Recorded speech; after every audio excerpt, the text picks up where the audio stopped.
All right, welcome back to CS50. This is the start of week 7. So it was actually around this time last year that I went into a bit of a rant when I was in the subway station in Harvard Square. And there was this nice lady who was clearly foreign, had never been to our subway system before. And all she wanted to do was get from Harvard Square to Park Street. Pretty reasonable goal, pretty straightforward route.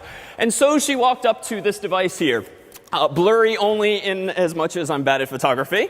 But this is these machines, if you've never used them before, that they're very high tech. You can touch the screens and interact with them and actually buy yourself a train ticket. Unfortunately, the sheer number of steps involved in buying something as simple as a one-way ticket to Park Street involves some 7+ steps. So you walk up, as I did with this woman who had turned to me or really anyone around for some help because she could not make sense of our American machines here.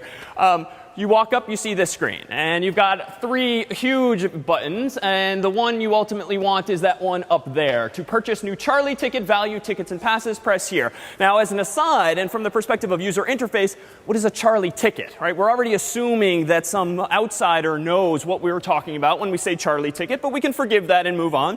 So now I'm asked what I would like to purchase. Okay, this one is admittedly pretty straightforward. So you click on the left to actually take the subway. And then you're asked for your fare here. And so that one, too, is fairly straightforward. And then you get to this point, which is a curious one in that going downtown costs neither $5, $10, nor $20. So you have to click other amount if you just want that one-way pass, which these days I think is like $1.50, $2, right? So clearly an upsell attempt here. And I think if we do the math, even $5 is not the cost of a round trip. I think it's probably $4 or so. So we clicked other amounts, this woman and I. And then you get to this, and God forbid you want to spend some triple-digit amount of money just to get to Park Street. So now you're on this screen, and you input your number. And finally, you get to this screen, which says you're buying an SV adult, whatever the heck that is. Turns out it's single value, but who cares? The amount to pay, $4. Now I can click credit card, debit card. And long story short, dear God, it took us like 5 minutes just to buy a one-way ticket to Park Street. Now rewind to yesteryear, just when I was here, and we didn't have these fancy touch screens. We instead had these devices where you put your dollars in, and you get a T token, a metallic token, drop it in the slot, and bam, you're on your way. Like, this is not an improvement, I would wager. And yet this is representative, this kind of screen, of a horrible user interface and sort of technology gone wrong. And unfortunately, technology, and by extension computer science, too often get a bad rap for being beyond the scope of most mortals because we're so often presented with crap like this, right? Interfaces that are not optimized for the common case, which I dare say is to get on subway and go somewhere, not to go through these 7 some odd steps. So you'll find. So with that rant aside, so it was a sad week over the past few days where we, of course, as a world, lost Steve Jobs. And to be honest, I would say in the context of this MBTA system, I mean, one of the most amazing things Apple really has done is take technologies and make them simpler, right? Mac OS itself is not fundamentally any simpler, I would say, than Windows these days. But these phones that we have, these iPads that we have, like even technophiles have fallen in love with these things because they just make things easier. And we would be remiss in not pointing out another gentleman who unfortunately passed away last week named Dennis Ritchie. This is the author of the C language, with which you have been all too acquainted this semester. And he was also one of the co-contributors to the Unix operating system, which then gave rise to things like Linux and the like, which we've been using in this course. So there's a really nice obituary in the New York Times if you Google his name, Dennis Ritchie. But know that it's to this man to whom we owe most everything we've been talking about in this class.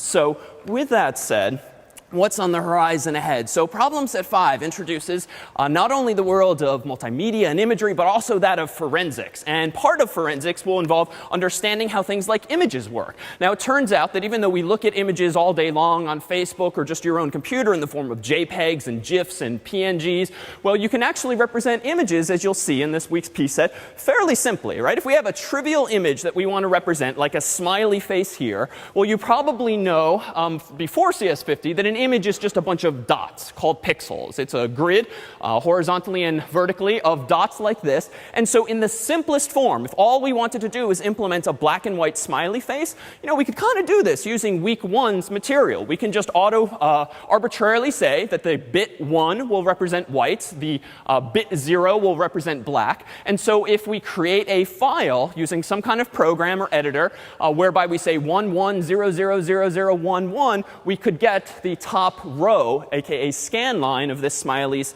head there. Now, of course, images today are much more glamorous than these black and white images, but all we do to represent things like JPEGs on Facebook profiles is just more than a single bit per dot. Rather, we typically use like 24 bits per dot to represent most any color that a human could possibly see. And so you'll see that the problem set walks you through the progression from bitmaps, BMPs, which this thing here is, to JPEGs, which you then need to recover as part of the forensic challenge. But we also introduced some C and programming specific ideas. So we talked briefly in past weeks about structs, and this table here is kind of overwhelming, but what this table here represents is what you can find at the start of any bitmap file. BMP is a file format like GIF and JPEG. It's what the smiley face there was. But it turns out that it's not sufficient to just put zeros and ones in a file and say, OK, this is a BMP. Rather, file formats like the bitmap file format needs what we'll generally call metadata. It needs some hints so that programs like Photoshop and Ristretto Photo Viewer or whatever you're using to open up graphics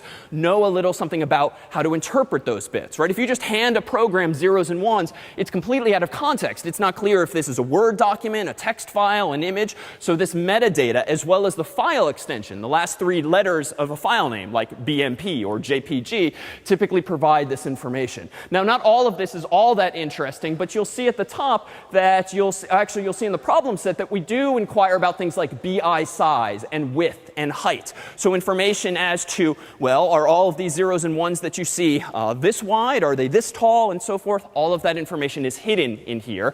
And as an aside, the reason for these new data types, like word and dword and byte, these are actually typically used in the Windows world. When doing Windows programming, Microsoft simply has some of its own data types that there is a mapping to Linux and Unix data types like char and float and so forth. So you'll see in bmp.h, one of the files we give you this week, that we just create synonyms for these various things, for word and double word and long and bytes. So realize that we have all of the expressiveness now in C to do this. And those numbers, if not clear on the left, just show you how far into the struct, at what byte position, this particular field is. But without this information, you're kind of screwed, right? Unless you understand something about the format of a file, it's pretty much impossible to read it unless you have these hints. And similarly, for the recovery part of this problem set, where you have to recover a whole bunch of JPEGs that I accidentally deleted, just knowing a little something about this header information. This one, again, is BMPs. It's not JPEGs. But we tell you a little bit about the JPEG format so that you can similarly recover, like an investigator might, a whole bunch of images. And now in the Hacker Edition, for those of interested this week, realize that this is most likely the last of our hacker editions, because we now kind of converge and all get onto the same page. Realize this one's actually a little more accessible than usual. What you'll do is much the same problem set, but when challenged to resize images, BMPs, to make them bigger, the hacker edition will also challenge you to make them smaller. And making an image smaller is actually non-obvious. Whereas to make something twice as big, you can imagine conceptually just double all the pixels. Make everything twice as wide, twice as tall, and then you can just do that for any factor. But if you have to shrink an image, and for instance, you have a pixel, well, what do you do with that pixel? A pixel is a pixel. You can't shrink it. So instead, you have to throw information away if you want to shrink an image. And so one of the challenges of the Hacker Edition is to decide which pixels should you throw away. Or if something's black and something's white, should you maybe throw one of them away and just make one remaining pixel gray or something to that effect? So there's a lot of opportunities there for design. And there will also